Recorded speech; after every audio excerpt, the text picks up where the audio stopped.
दूसरा कहता है हमारा खान बाहर होता तो देख लेता, सारा सैलाब लोटे में बंद करके एक जगह पे रख देता, सारे मुल्क में अमन हो जाता। दोनों तरफ ज्यादती है। हालांकि खान साहब अपने दौर में हमें यह सुना रहे थे कि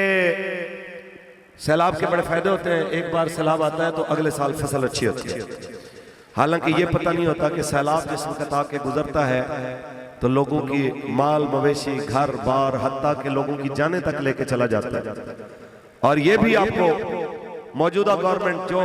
आमालोना उम्मालोना के तहत इस कौम के गुनाहों की सजा बन के इनके ऊपर मुसल्लत हुई कि देखें जी मोटरवे तो बनाई माशाल्लाह, आप राजी हो, तबीयत अगर ठीक है तो लगे रहें, अगर आपकी तबीयत भर गई है तो नियत कर लें आज के बाद हजूर के दीन के साथ खड़े होना है इंशाअल्लाह। पक्की बात है, हजूर का दीन तख्त पे लाना है इंशाअल्लाह।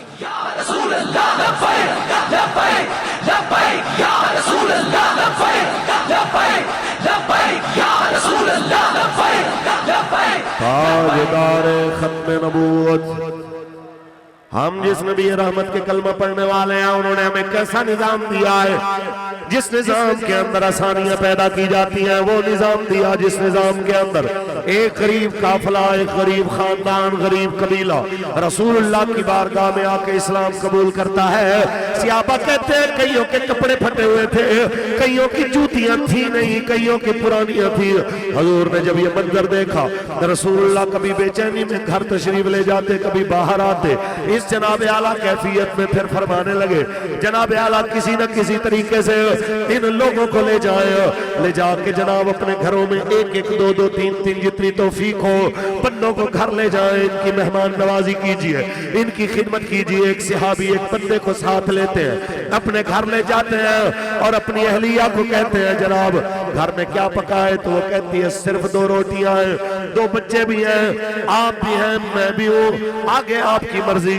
तो उन्होंने कहा बच्चों को भूखा सुला दो, बच्चों को वैसे ही सुला दो, अभी खाने में देर है।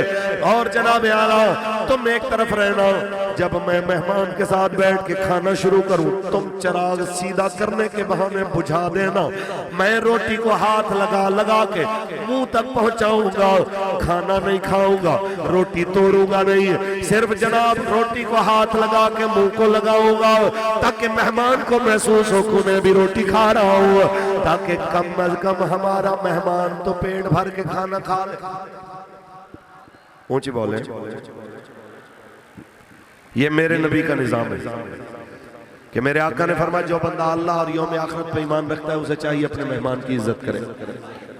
जहां पे मेहमान को खिलाने के लिए बच्चों को भूखा सुलाया गया, मेहमान को खिलाने के लिए सारी रात फाका कशी की गई है, और सुबह आके मर्द ने अपने दोस्तों को नहीं बताया, बीबी ने अपनी सहेलियों को नहीं बताया कि हमने बड़ा इस्लाम पे एहसान किया, हम खुद भूखे रहे, और लोगों तक ये बात पहुंची। ये बात जिब्रील उतर के हुजूर को सुना रहा है। ऊंची बोले,